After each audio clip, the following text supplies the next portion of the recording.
All right. Guru here.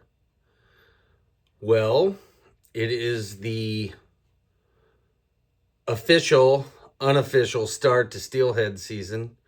Um, it is Thanksgiving weekend for anybody who has any kind of steelhead sense. um, this is it. This is where, everybody who's a steelhead guru, this is the thing that kicks it off. So we're going to get right to it right away. There's already been steelhead caught. Steelhead caught in the Nestucca, steelhead caught in the Wilson, steelhead caught in the Trask, the Kilchis. There's already been steelhead caught. So if you think you're going to be the first one, you're not. What I find interesting is they always seem to catch steelhead in or around large groups of salmon. And generally that's because, the hens are pooping out eggs. And, man, if you've been fishing as long as I have, I've caught many steelhead, mostly all in the Wilson and a few, believe it or not, in the Miami, which is a river we don't talk about much because it's mostly private, but we'll get back to that. I want to talk about that. The Miami, nobody really talks about that too much, which is another Tillamook area river. But anyways, I've caught steelhead that looked like they had a softball in their bellies because they've been picking up poopers behind all the chummies or the Chinooks or anything like that. There's always what I like to refer to them as the smart ones because hatchery or native, they seem to follow the Chinooks in, and it's like they have a free meal as they're coming up river, behind them. I know that's why single leg, little guys like these that look just like a salmon egg. You can see how that works right there. I know why those work really, really well this time of year, especially for those who are in the know and will fish steelhead gear where there's a bunch of salmon, specifically behind them. Always stay off the reds. If you see salmon spawning in their reds, don't harass them. But it is a good opportunity to take the time to watch to see if there's a steelhead in the area. I remember many years ago, probably 20 years ago or more now, me and another buddy of mine, we were clear up on the North Fork Trask at just below Bark Shanty Creek, which is the highest you can fish. They actually, this time of year, October and November, a lot of times there's ODFW people up there. They're in their wetsuits and stuff, and they're getting in there with the fish, counting reds and stuff like that.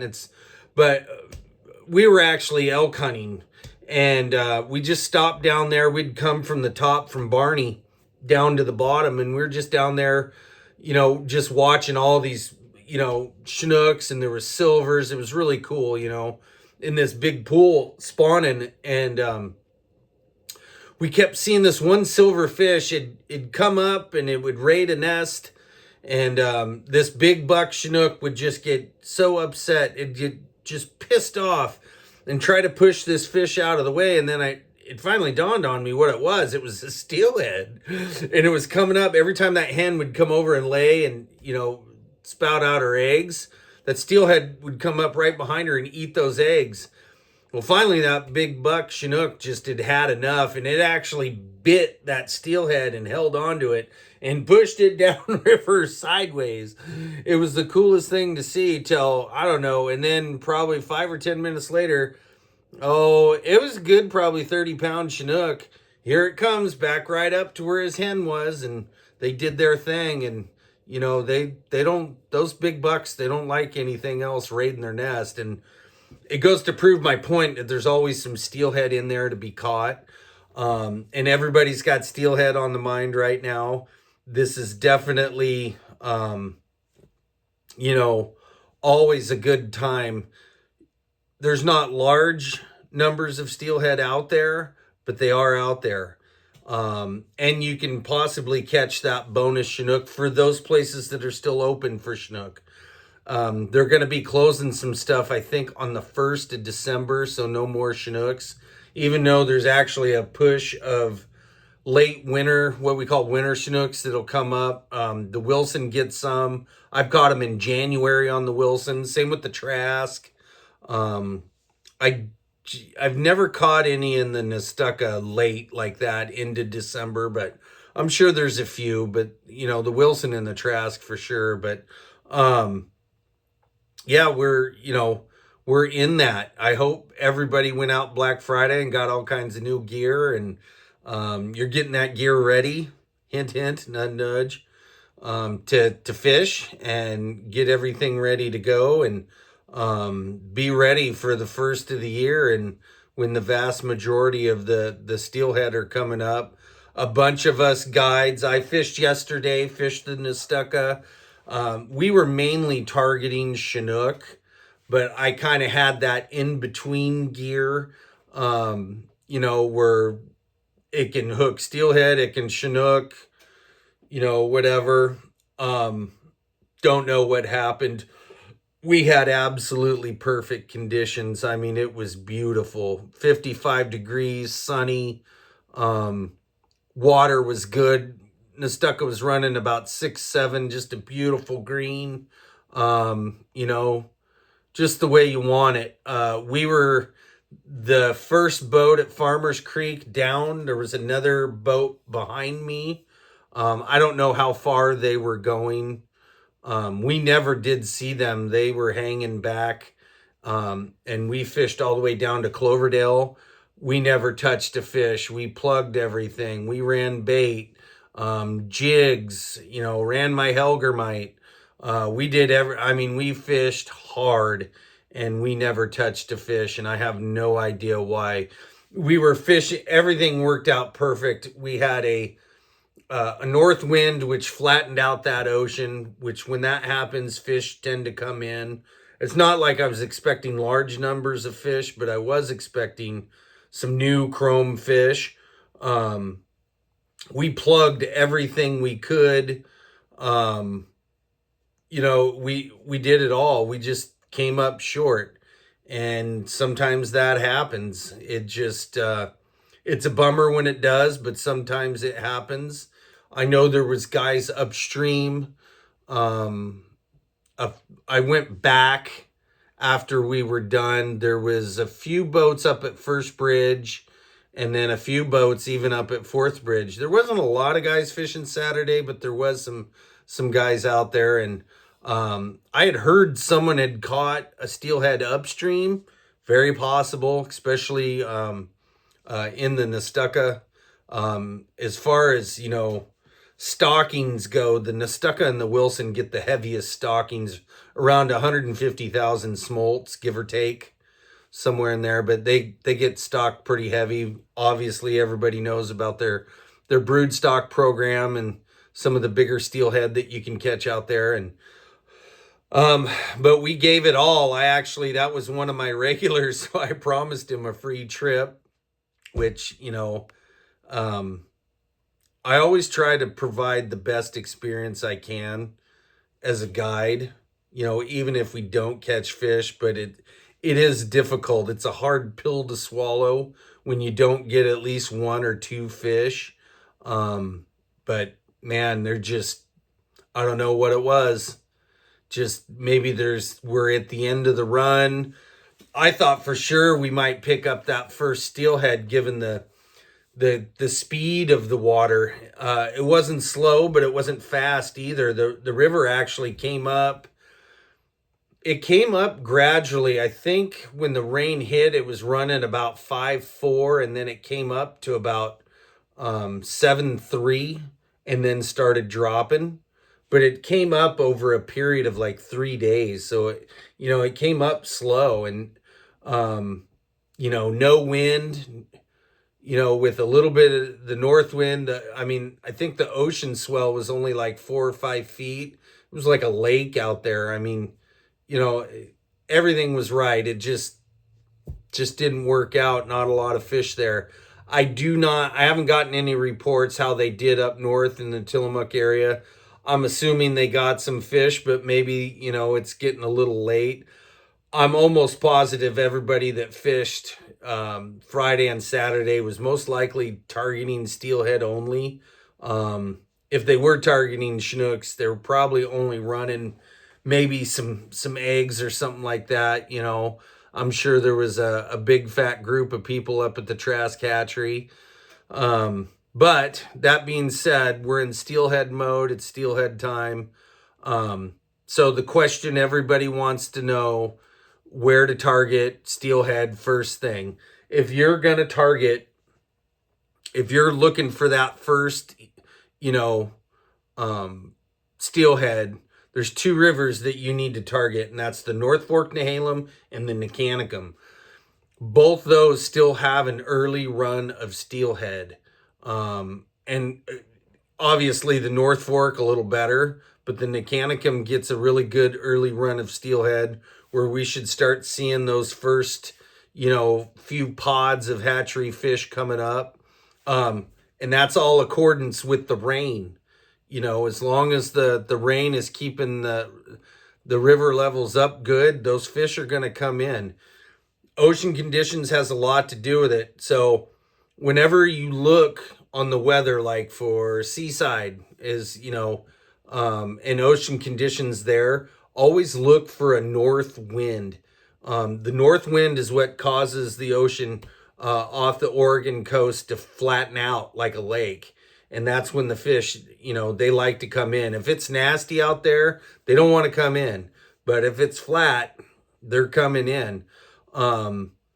Periods of where we have the river up, but it stays up for a long time.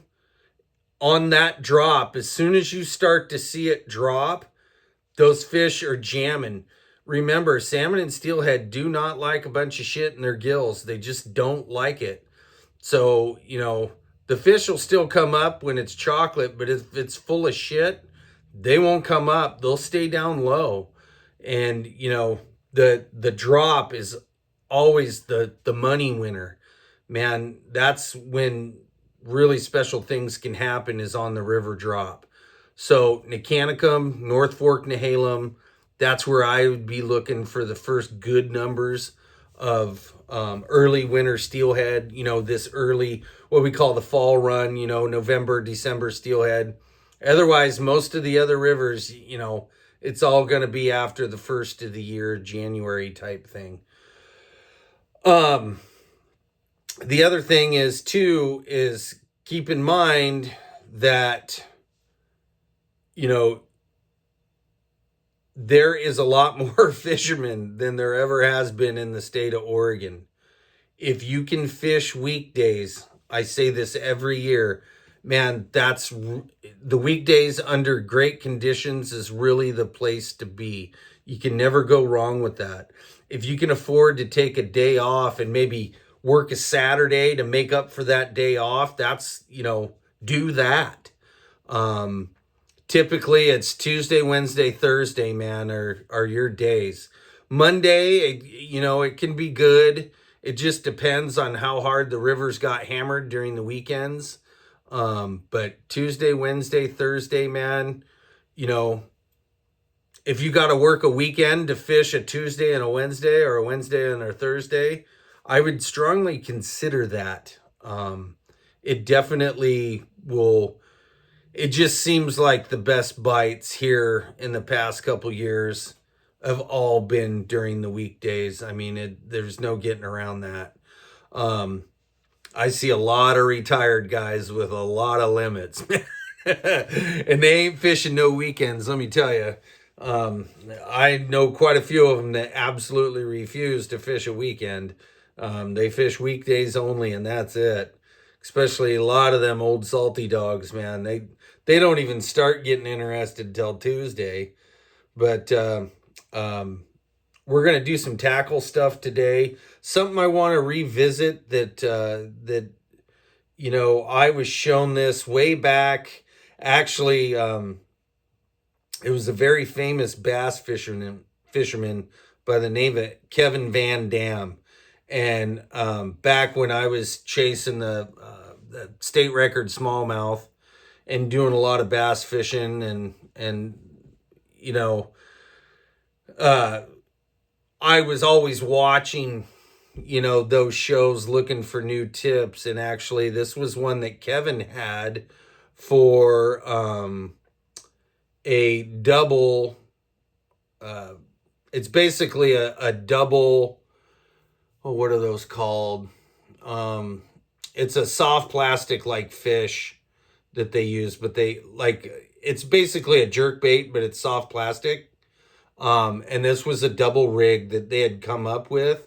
And actually, when he was showing it for bass, he had said, this is something we came up with Steelhead. And the guy who I was with when we were watching it, we're both steelhead fishermen, so we instantly perked up. I used this with great success, and I got a couple different versions of it that I'm going to show you. But, what was I going to say? I think this year we're going to, I'm trying to come up with a couple different techniques, and this is one of them, that there's a lot of guys out there that only have one rod. And so I'm thinking of those guys who only have one rod to fish with, or maybe you only want to fish with one rod. Maybe you're not like, in a boat, obviously you have lots of rods. I remember as brush burning as a bank maggot, dude, I would have 3 rods. I did that for years. I'd have my drift fishing rod, my spinner rod, and then my float rod. Nowadays, almost everybody is, just beading it. That's all they're doing is nothing but beads. Why? Because it works really good. Well, I'm going to show you something that you can definitely, if you only have one rod, this is gonna turn the tables for you. You can virtually fish this anywhere. It's pretty simple. Let's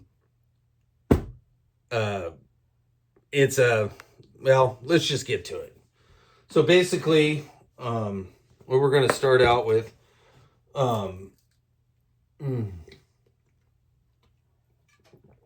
sip of the high life. We're just going to start out with a jig. Real simple, so we'll just keep it white.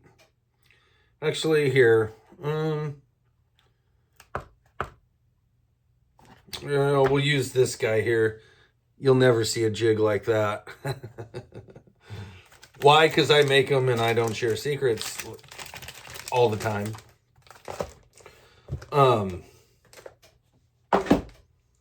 So we have our jig, right? And if you want to use a worm, whatever, you can use, what we could do? Here, let's do it this way.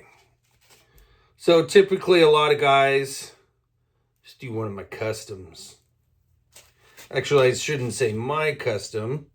I should say Albert Shin and the Shinja jig custom. We've got a little line on there.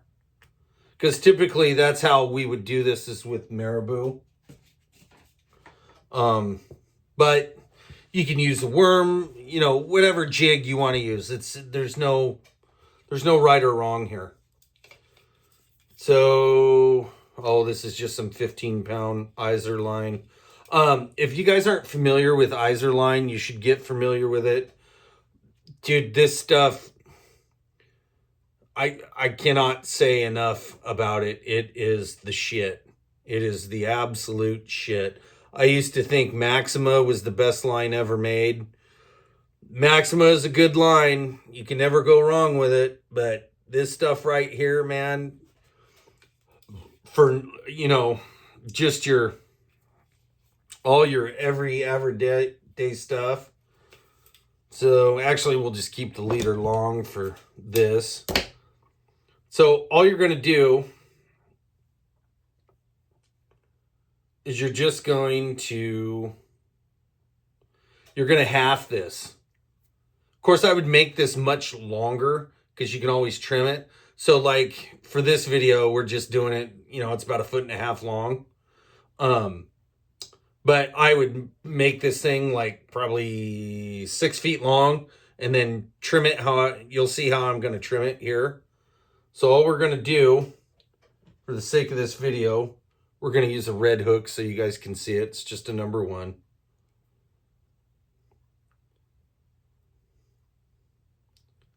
So all you're going to do, is you're just going to tie a Palomar with that doubled over. You're just going to tie a Palomar right there, like that, run it through, pull it. Palomar is strong knot, one of the strongest, if not the strongest knots there is. It's a great knot. I need to have my readers on. I got new contacts and oh, come on. It's kind of hitting on the shank. There we go. So you see I got that hook, right? And then we got a dropper line right here. This line would go up to your swivel. The way the hook is tied, it's always going to stay up. You can tie it to where it's on the bottom like that. So typically what I'll do is I'll just lip hook a worm. That's one of my little trout worms, like so. We're just lip hooking that like that. Or another good idea is one of my my mayflies. We're just lip hooking that mayfly like that.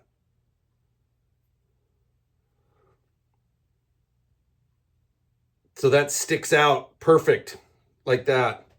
Then we're going to tie the marabou jig, and I'll just do a quick knot on this. Nothing fancy. So what this kind of is a similar technique to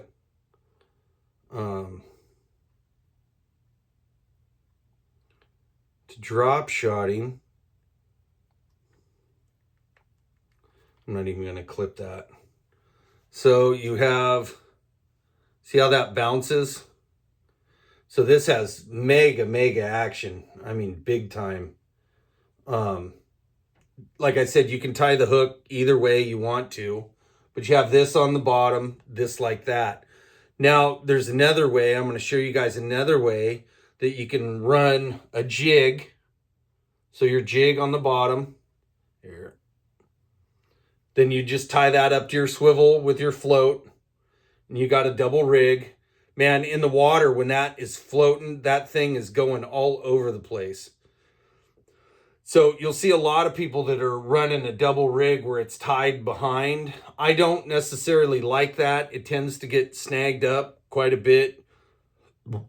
Unless you're in a boat, kind of side drifting it, you know, I just don't like it. Where this guy right here, this rig like that, it almost never gets snagged. As long as you're keeping that up off the bottom, it's a great thing.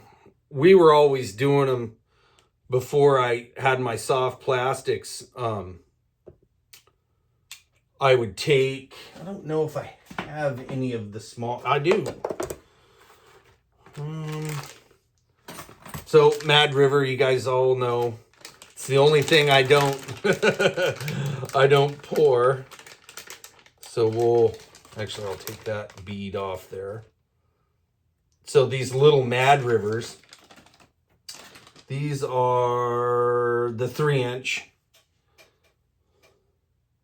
So this is what I would do, is I just lip hook that Mad River right on there. And that thing actually, when it's in the current, it's out like, out like this. And it's just like a drop shot rig, having that weight on the end, and it's just bouncing down the river. It's a phenomenal technique. And it'll never I never lost anything, um, I never got snagged as long as I was running, not bouncing my jig off the bottom. You almost never get snagged. And you can, depending on how big you make this rig, you can see between here, I got, between the hook and here, probably about 1.5 feet. And that's the way I like to keep it. But there's another way you can run this.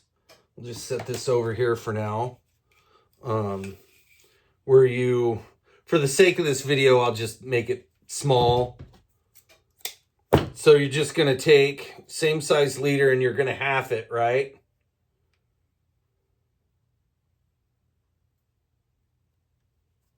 We're going to half it. So what we're going to tie here, is actually as if we were doing a braid to mono knot.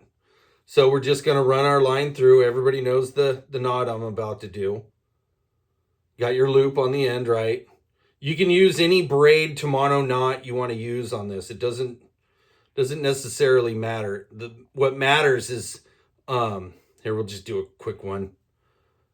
What matters here is that you make, when you double that leader, you make it long, because you're going to want to trim it depending on what you do.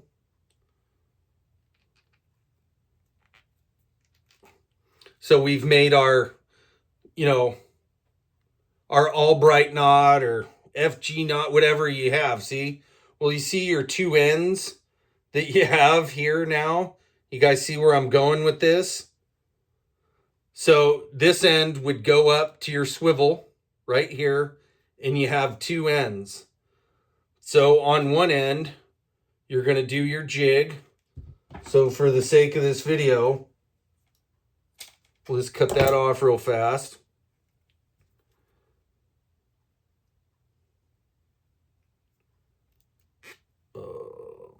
I didn't get it all off.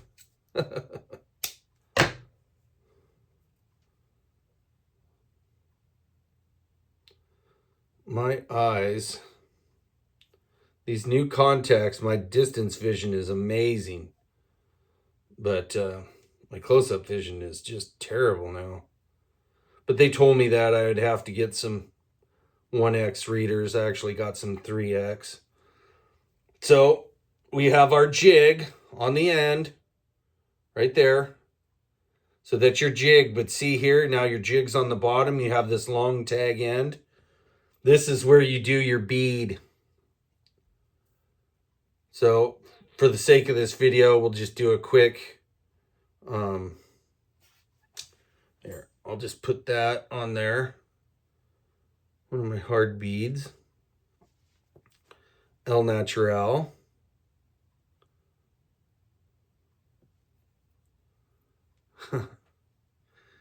One day I will have a bigger camera and all that fancy stuff where I can set all this up and you guys can watch me do it.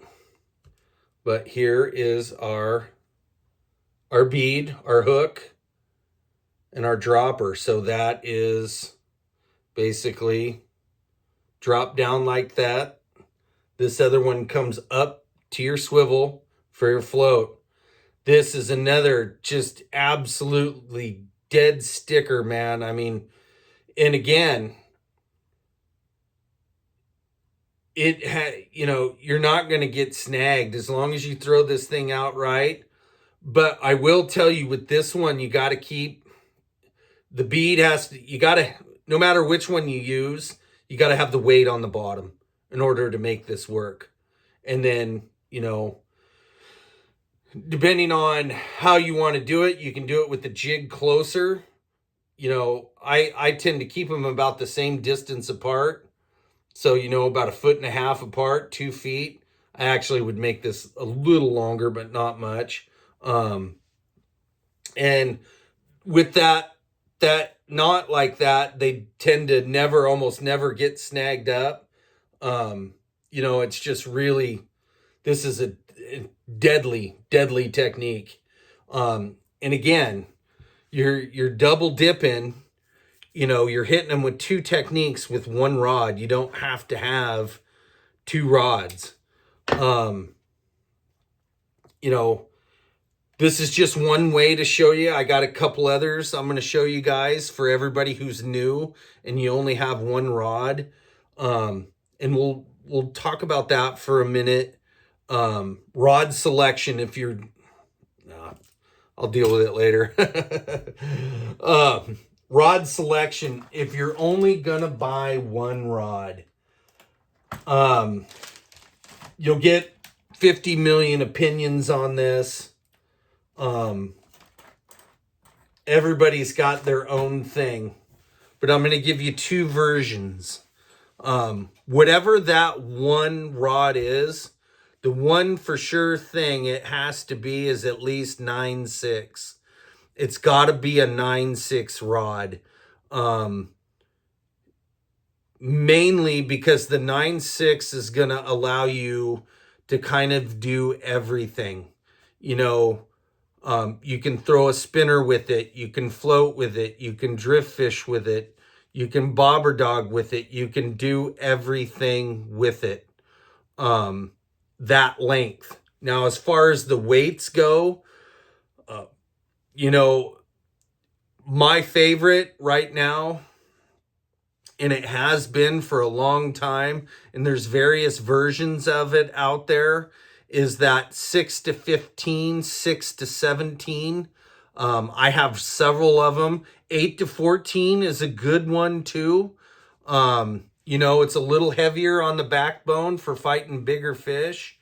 But spinning or casting, it doesn't matter. There's a lot of us who float fish that prefer a casting rod when float fishing. Spinning obviously is the easiest. But 9/6, 6 to 15, 8 to 14, somewhere in there. That's a heavy enough rod too that you can actually fight decent Chinook, pretty much any silver that swims or chum. I've seen a lot of 30-pound Chinook landed on 6 to 15s and 8 to 14s, 8 to 17s. Lamaglass had a couple really, really, they were like 9/7. They're a weird number. They're SIs, like 9/7 or 9/8, like 8 to 17s, man. I knew a couple guys who had them. Great rod, but that's like your one rod, you want to have is that range. And there's nothing wrong with having one rod. You don't absolutely need to have multiple rods. There's a lot of folks out there, money's tight, man. If you can afford one rod, that's the one you want to get. Now, the other thing I'm going to do this year is, as I look at all my big steelhead, I'm going to let my love light shine. Everyone, and I don't care who you are. Here, I'll show you guys one. This is actually a hatchery fish. Oh, don't be like that. When did I get this? March 18th, 2012. Big hen out of the Wilson.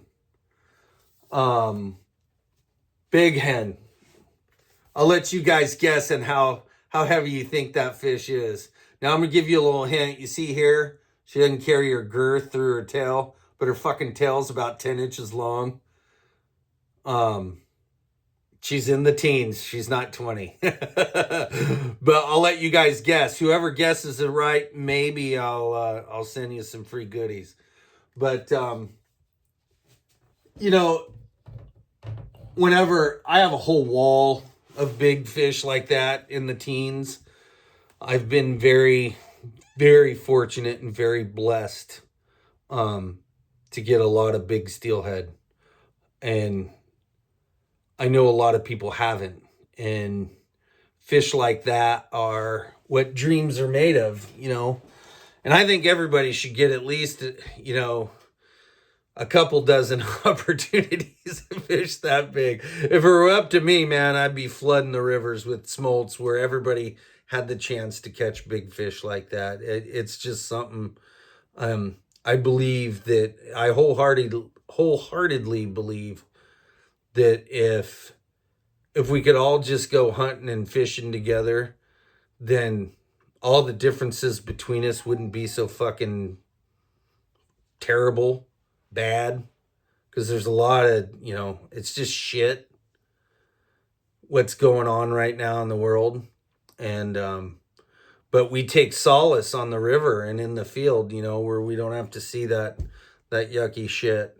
But this year I am going to share with everybody, not every place, but I'm going to give you a couple places where you can make that dream happen. So we're going to talk about the first one. And this is where, you know, big genetics still roam. And I'm talking about big genetics, fish that you know, where you have a legit chance of getting a fish way over 20. And the first river on that,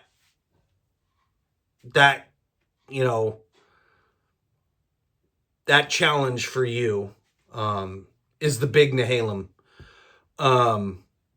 It doesn't often come into shape this time of year. There's a lot of times it's out of shape for a month.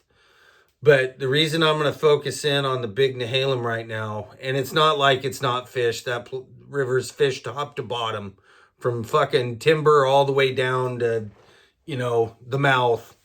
You'll see more guides now, I think, putting in up at Beaver Slide and floating down to Rogers Creek than I think any other time. It used to be you might see one or two guys up there. Now there's a fucking army of people that fish only that, you know, that stretch, or they're dumping a boat, you know, somewhere upriver and floating down, you know, to the falls and taking out there or wherever. But the Big Nehalem has big genetics. There are big fish in there. There are lots of places along the Big Nehalem, especially up in the canyon. And what I mean by that is from the coast all the way up to, you know, to Jewel. You know, well, really, you could say all the way up to the bridge at Elsie, Highway 26 bridge, you know, in the canyon, that stretch, there is a lot of, you know, places you can fish. You can just pull off and literally walk down to the river and fish. One of my favorite places always is that stretch up around Spruce Run Park, man. There's so many good places along there that anybody can go out and fish. Typically that fishery really starts, you know, I would say mid-February. There's fish coming in, but mid-February. Now, the vast majority of people are going to be concentrating from the Salmonberry River. That's a small little river that gets quite a few steelhead. A lot of guys walk up that and fish that. Pay no attention to the stupid-ass signs that say you can't fish it. You can. Now, there's a little bit of property on the lower end that's actually private, but they got their stupid signs up everywhere that say you can't fish that. You can. It's all, you know, there's a little bit of private ground in there. You can see it all on your Onyx maps. But as far as that goes, it's all public ground. Anybody tells you they're going to call the sheriff, tell them to call them. The sheriff ain't going to come, not for that shit, not Clatsop County or the state police. This area is all natives. There's no, hatchery fish. I don't know if there is hatchery fish. They probably come from, if you look in the regs, I assume they're still dumping them in, or someone is. But if you look on the regs for Columbia County, Rock Creek, and that's the Rock Creek that dumps into the Big Nehalem up at Vernonia, there's still hatchery steelhead that come in there. There used to be a really good program. They dumped them up at Old Keezy Dam. We used to fish that in March and just kill them back in the 80s and early 90s. There was always good numbers of steelhead in March coming up Rock Creek there. And literally we were fishing in Vernonia. Right there, where the Highway 47 is. Or down below at the mouth where it dumps into the Nehalem River. There's a great stretch right in there that's all open for fishing. And they're still showing that they're putting hatchery fish in there, but nevertheless, it's a native show, man. That's what it is. But there are big genetics in the Big Nehalem. There is no doubt about it. If you are really, really itching to try to get that big dog, that's one of the first places I'd start. And that's the first place we're going to start with this. All kinds of techniques work. The great thing about the Big Nehalem too is you can get away from people. There's stretches, you can fish that river and you might see a few guys going up and down the road.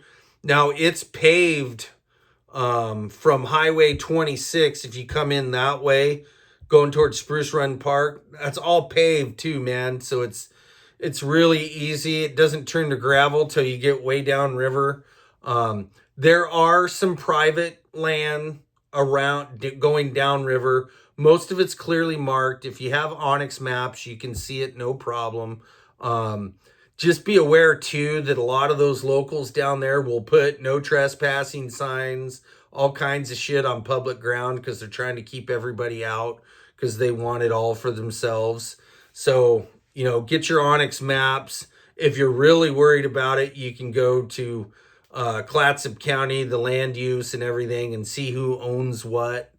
It's not that hard, but usually it's just old men and trying to be assholes, and there seems to be quite a few of those these days. But it's a great place to start. There's always something swimming in the Big Nehalem. Its only issue is a lot of times it's blown out for months at a time. But when it's not blown out, you can have really, really good days there. There's also another special place where you're coming up from so you're coming up from Wheeler, Nehalem, that area, coming upriver, the Big Nehalem River Road. And the first bridge that you come to, there's a cutback road that cuts back. If you go down that road, there's another creek down there called Cook Creek. You can find it on a map. That place, you'll see a lot of boats, especially in March and even through April, that are all right at Cook Creek or down below it. That should tell you something. The upper ends of Cook Creek, even the lower ends, I don't know who it is putting the signs down there, but if you look on your Onyx maps, it's not private ground. They put up their signs every year all the way up and down that fucking thing. And, if anybody bitches at you, just tell them to go fuck off, because it's all public land. Further down, there's some private land. And again, you can see this all on your Onyx maps. It's just more people trying to keep people off the fucking water. But if you got a boat, it's even better because you can put in at Beaver Slide and float down to that, and everybody knows that spot. And you can double up on Cook Creek fish and Big Nehalem fish. Now, again, that fishery doesn't start till around March 1st, and that's if the river is in shape. If it's not, those fish are boogieing and you'll probably never see them. But that's where I would start, because of the amount of public ground that you can fish in there, and get away from people. Um, there's another group of guys that have all those little green rafts. I forget what they're called. Bunch of people have them. I see them all the time. They're really light, easy to carry. I wish I could remember the name of them right now, but they put in at various spots along the Nehalem, and there's a few areas you can put in, boat to the other side to fish a hole. You can't fish from the roadside. See where I'm going with this? And then if you don't catch nothing there, you can have the hole all day to yourself. If you don't catch nothing there, come back across on your raft, get back up to your truck, go find a different spot. But it's a big fish year. I'm thinking this was a big fish year on Chinooks. It was a big fish year on silvers. I seen a lot of big silvers. I have a feeling we're gonna see some Manster Oregon steelhead, and that makes me happy because I love big steelhead. But I didn't realize, and I just want to say thanks to everyone, that I had like close to 1,300 subscribers. I realize I haven't been doing a lot of videos. I turned 50, so I've been doing a lot of reflection as of late, and the direction I want Jacked to go, and in this channel, and just helping people as much as I can, just with the best information that I've compiled over really 35 years and counting.